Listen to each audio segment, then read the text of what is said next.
You're listening to Shoe In, covering the ins and outs of all things footwear, from sneakers to heels, loafers to slippers, and every type of shoe in between.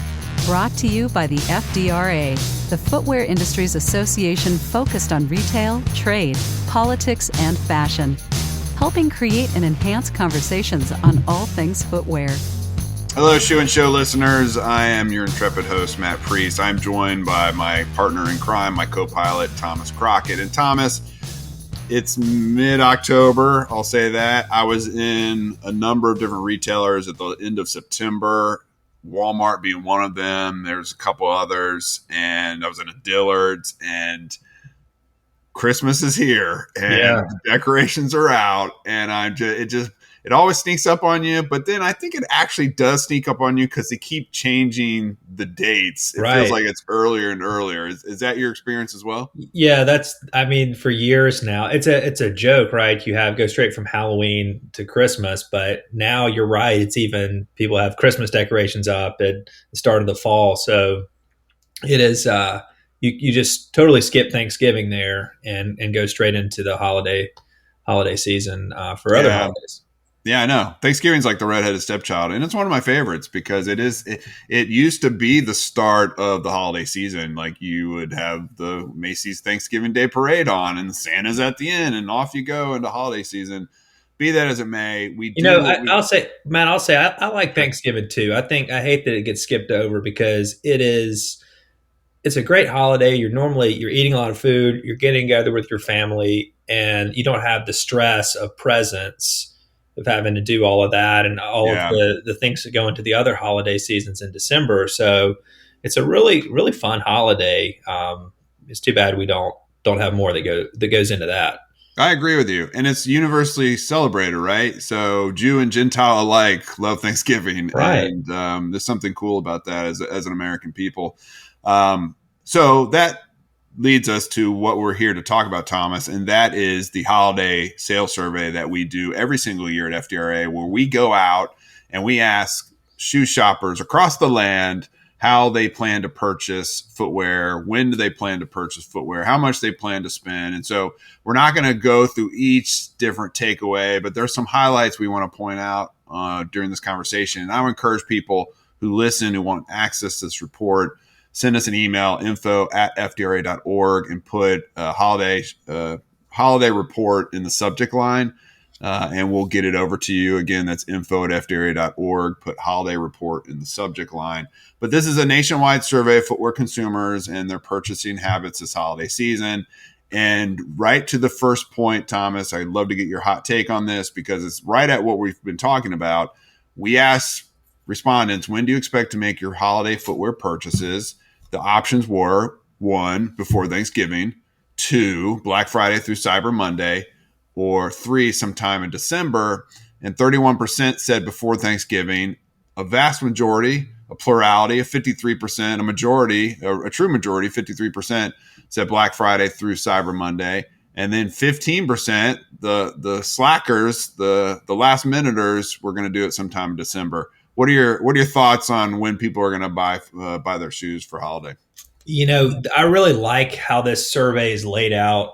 If you look at it, it's very easy to follow along. A lot of the stuff we've started doing on our email newsletters is very streamlined. It's really easy to get bullet points. The survey is kind of the same or similar, and that you can get quick takeaways from it. But I think on that first one, maybe a follow-up question. Maybe we could get next year an even further breakdown, because I'm curious, it's almost a personality thing. Are you kind of a procrastinator when it comes to the holidays? Do you have a million things on your plate and you're like, all right, now I got to do holiday shopping? Or, there's some people that are going to do it in July every year and go ahead and get the deals, plan it out. So I think it really goes more of it's almost a personality type issue with this first question. So maybe even some other breakouts into that might be interesting. But I think, the takeaway for this is you see the before Thanksgiving crowd at 31%. You see sometime in December, 15%. That leaves Black Friday through Cyber Monday, 53%.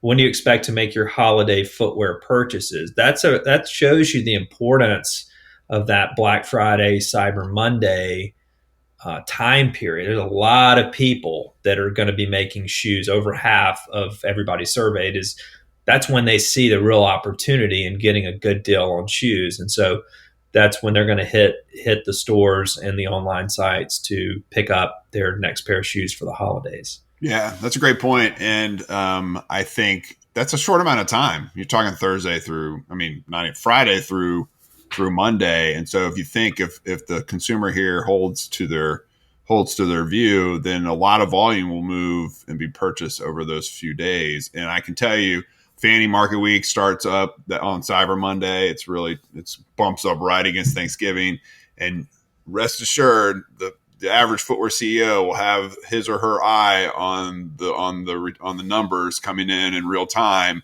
to see how the holiday shopping season is progressing. Now, what's interesting when you look at one of the other questions we asked is, do you plan on making your holiday shoe purchases online for home delivery, or do you plan on going to a local retail store to buy shoes? And 57% said they're going to do online versus 43%.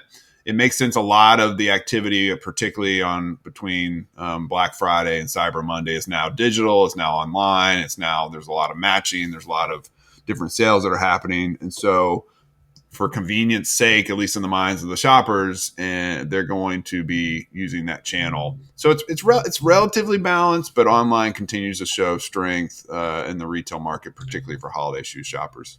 That's not a whole lot of time, though. If these are holiday purchases to give to people, you're looking at making these purchases still on Black Friday, Cyber Monday. I know this summer when you had some other Prime Day, for example, you could buy something and then it's delayed for a long time. You get this great deal, and then I had that experience. It's like, hey, you'll get it in a month or 6 weeks. So I'm wondering kind of how those type of issues impact shoppers who, maybe they order something closer to the holidays, and then the next year they say, you know what, I need to go even further back because there's such a high volume of products coming in. There's so many online purchases, and then a couple of years ago we saw extreme supply chain pressure, port issues, things like that have slowed now, but how do those impact consumers? Does that cause people to step back and say, all right, we need to do this a lot earlier to give ourselves plenty of time? Because you can't, some products you are able to get quickly, others you're not if you do try to get those deals. Yeah, that's a really good point, Thomas. And I think that leads us into our next question. But before I go to our next question, I should say that online last year was 64%. So we've seen a decline down to 57%. We've seen an increase from 36% to 43% in store.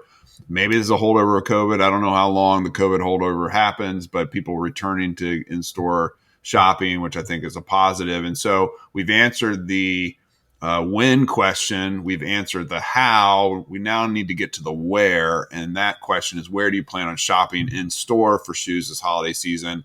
The options are large mass retail stores, Target, Walmart, or Costco. You also had an option of shoe store chains. We're talking Famous Footwear, DSW, Rack Room, Foot Locker, Shoe Sensation, Shoe Carnival, Shoe Show, etc. Or you're talking department store like Macy's, Nordstrom, and Kohl's. And a big chunk, 50%, are going to go the shoe store chain route. The family channels have been continuously strong. Going to Famous, DSW, you're getting moderately priced branded footwear for the whole family. It's kind of probably a tagline for one of those retailers. And so a lot of people I see that maybe almost as an efficiency option. And 29% are going to do the mass retail stores and 20% department stores. Now, we won't go into the dirty details, Thomas, but when people look at the report itself, again, shoot us a note, shoot retail survey to info@fdra.org, something like that in the subject line. We'll get it to you. But we also break down by household income. And so you can see in the report those based on what income they make, where they're going. And it's not a surprise. The the lower income households are more thoughtful on where they shop and are shopping at more mass retail. But by far across the board, people really like the shoe store channels for sure. I was a little surprised at the regional breakdown. So we took look at Northeast, South, Midwest, and West, and say, all right, ask the question based on the region where you're from, and we see that in the Northeast, 60% are going the shoe store chain route. Think Famous Footwear, DSW, Rack Room, Foot Locker, places like that. Only 15% are going to go with department stores, Macy's, Nordstrom, Kohl's. So that's a little bit different than the rest of the country. You can see it's much larger than the South and the Midwest going to the shoe store chain. So I was a little surprised in that takeaway. But that was in addition to looking at household income, we also broke down by region. Yeah, that is interesting. So I encourage people to check it out when they get to the report. Let's talk about where we'll continue the where question, but this time online, Thomas. And this one, there's something that really blew me away about it. But when we were asking where do people plan to purchase their shoes when they purchase them online, you have the retailer's website, you have the shoe brand's own website. So you can do like a Nordstrom, footlocker.com, Target, or you can do a shoe brand's own website. That'd be Nike.com, Vans.com, Steve Madden, etc. Then you have the Amazon option, you have Zappos or other shoe specific sites or somewhere else. And Amazon is 37% of respondents when they buy their shoes plan to go to Amazon. It continues to be one of the top channels for most brands in our industry. And there's a love-hate relationship, obviously. That number was 41% for Amazon last year. But when you look at the age demographics, Thomas, and you look, because we have broken out by age, it's pretty balanced from 18 to 64, and it's relatively balanced. But when you get 65 plus, 60% of those who buy shoes online are going to buy on Amazon. So it shows you the efficiency of Amazon, the ease of use for Amazon, and the way in which Amazon has made itself available to all age groups. And I assume the volume for 65 plus is much less than some of these other age categories. But it shows you that Amazon, for those who are more seasoned citizens, Amazon does a great job connecting with them and providing opportunities to purchase footwear online through their channel. Yeah, I was surprised at this too. I mean, you look at those numbers, 65 and up, 60% are going to do Amazon for shoe purchases. A little surprised that Zappos is only 6%. Overall, Amazon's 37%. Shoe brands on website going to like Nike or Vans, that's 29% overall. And then a retailer's website, that's Target, Foot Locker, Nordstrom's website. Those are 20% overall. But again, going to the age breakdown, you see that everyone's kind of, except for the two interesting demographic breakdowns are that 40 to 49 age group and the 65 and up. So you see with the Amazon question, all the other age groups are around 30 to 40%. But with the 40 to 49, only 18% of those shoppers are going to Amazon. With 65 and up, 60% are going to Amazon for shopping for shoes. So that was really fascinating to me that you would have such a big difference in ages. I was not expecting that. I was expecting different numbers there. Also, it looks like the 18 to 29 group isn't going on, based on this survey, is not going to Zappos at all. So that's also surprising. It is surprising. There were some interesting breakdowns from this report that it came out, maybe not the way you would expect. Yeah, and it makes you wonder, we can dig into the to the strategy that Emerson Polling, who we work with, uses. But the age group is interesting because you may not be able to contact the 18 to 29-year-olds as frequently as you might connect with a Gen Xer, which we are. Our cohort, the 40 to 49-year-olds, 17% go to Zappos. It's almost on par. In fact, probably you could easily say it's on par with Amazon. Now, Amazon owns Zappos, so there's there's a whole thing there. But you're right, it didn't line up as much as you might think. Now let's move to the inflation question. The inflation numbers came out today for August. There's still inflation still kind of hanging out there, not necessarily for footwear pricing, but for the broader economy, which has an impact on shoe shoppers and their mentality as they approach purchasing shoes. The question is your budget and or inflation changing where you're shopping for shoes. So not how and when, but where.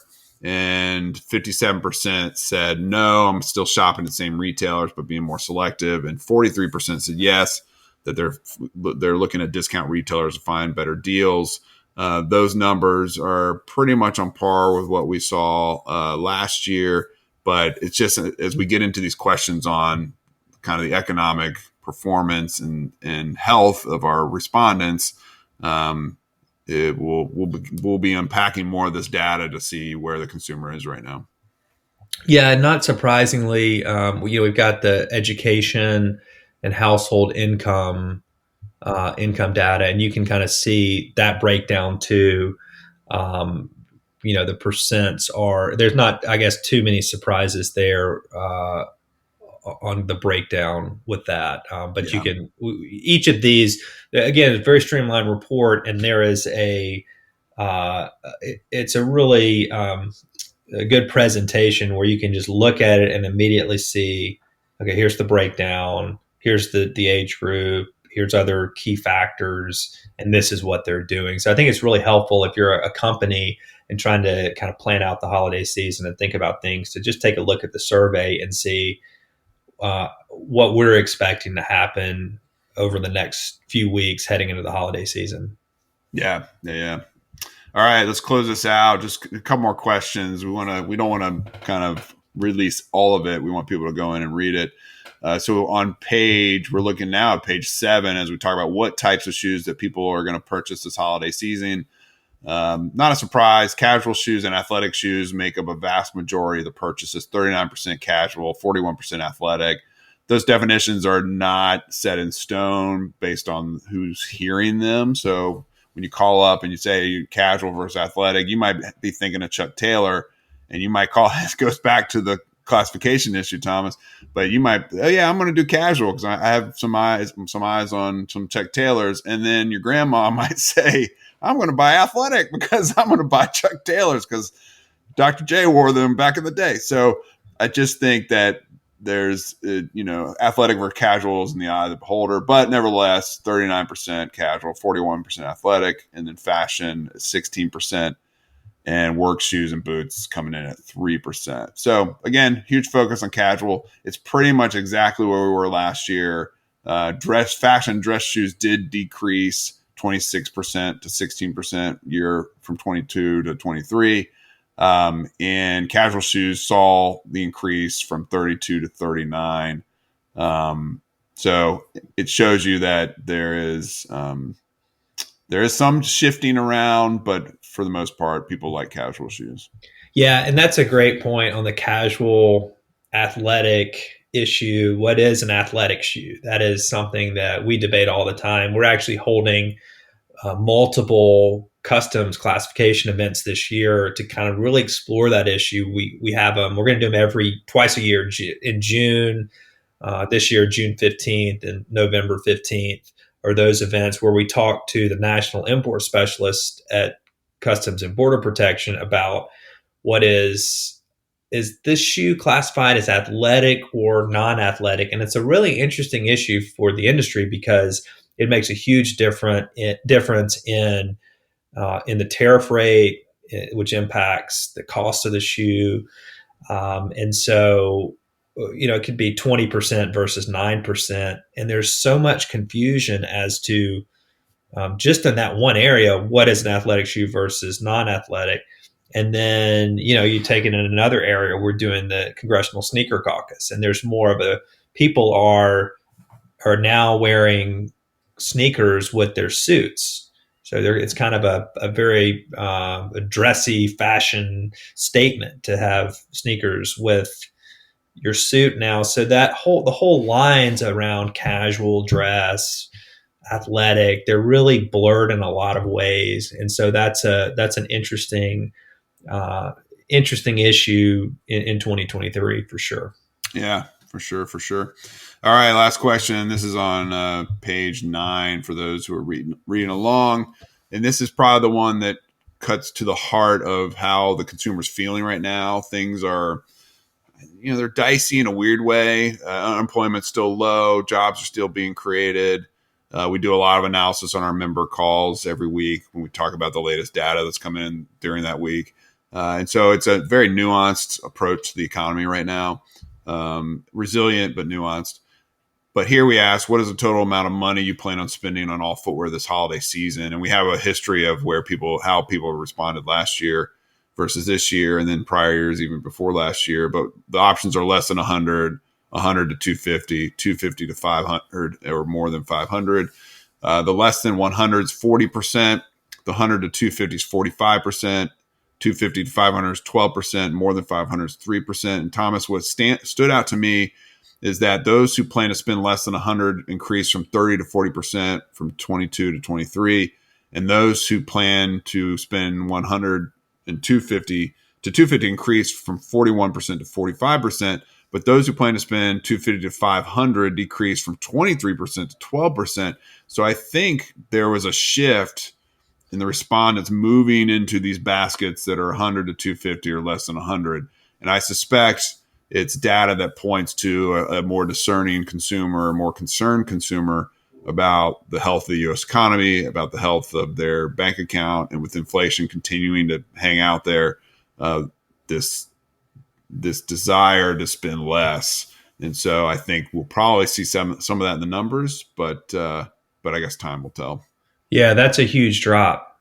I mean, on these numbers, those who plan to spend between 100 and 250 increase, but those who plan to spend between 250 and 500 a drop from 23% to 12%. Yeah, and then more than 500, 7% to 3%. So these are big drops in the amount people are planning to spend in certain categories. So I think that's a number to pay attention to. And to your point, we're tracking that every week, the economy on our weekly call. We start out with that. We have our economist, Gary Rains, who opens us up with usually a funny picture of something that ties into whatever he's going to talk about. And then he gets into the numbers, and we really look and see what's happening. And we see it translating in this report and in other areas. And like you said, it's very nuanced. That call, if you're not on the call and you're an FDRA member, go to our website and sign up for it. It's part of it's free for FDRA members, and we have it every Tuesday at 2 p.m. Eastern time. We also record those and put them in the Intel Center. If for some reason you're not able to join us for the call, you can always go back and watch it. But it's helpful as you're looking at this report to be on the calls or watch the calls and see what's going on with the economy too, and how that tracks and how that impacts things like consumer spending heading into the holidays. Yeah, exactly right. Well, Thomas, it's been fun to break down this consumer insights report. My last question, and it's for you, is: do you plan to buy footwear this holiday season? And if so, when? And if so, where? And if so, how much do you plan to spend? Oh, good question. Great question. Yes, on to all of the above. I do plan to buy footwear this holiday season. I guess the question I have is whether or not I'll give it as a gift or buy it for myself. And I think that's a question I would like to see on maybe on a future survey, is kind of what's the breakdown, because you get these great deals for a lot of consumers around the holidays. Do they want to go ahead and say, hey, I'm getting all these gifts for other people, but I want to buy myself a new pair of shoes with the holiday sales? Or is it, hey, I'm going to get my kids shoes for the holidays, for their presents? Or am I going to get other family members shoes? That's something that would be interesting to see. But yes, I will definitely get shoes for the holiday season. One thing that I've thought about too is house slippers. That's always a good gift in the winter time, for a family member. to get them a pair of house slippers to wear. That's a great holiday gift to think about too. So that's what I plan to do. What about you, Matt? What are your holiday plans heading into this? Yeah, I don't even know. The problem is I'm buying shoes like all throughout the year. So sometimes I take a break in the holidays, which is maybe I should flip the script on that.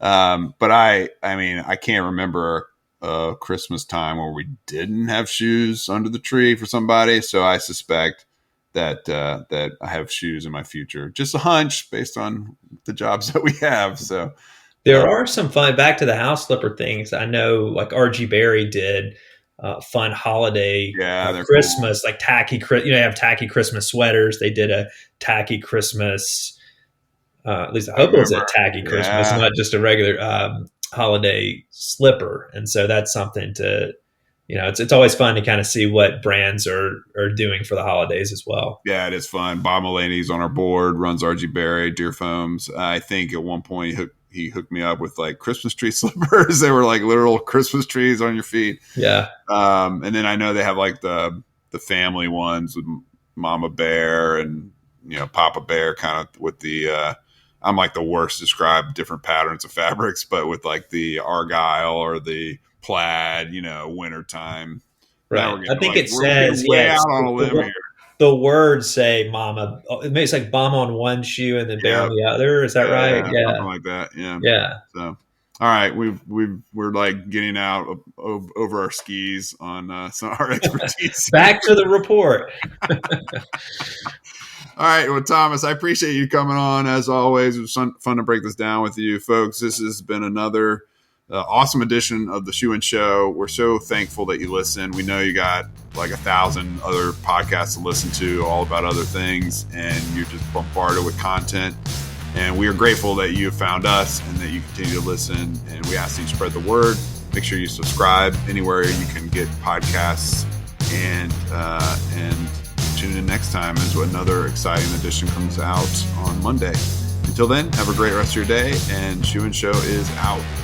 Shoe In has been brought to you by the FDRA, the Footwear Industries Association focused on retail, trade, politics, and fashion, helping create and enhance conversations on all things footwear. For information about FDRA, visit fdra.org.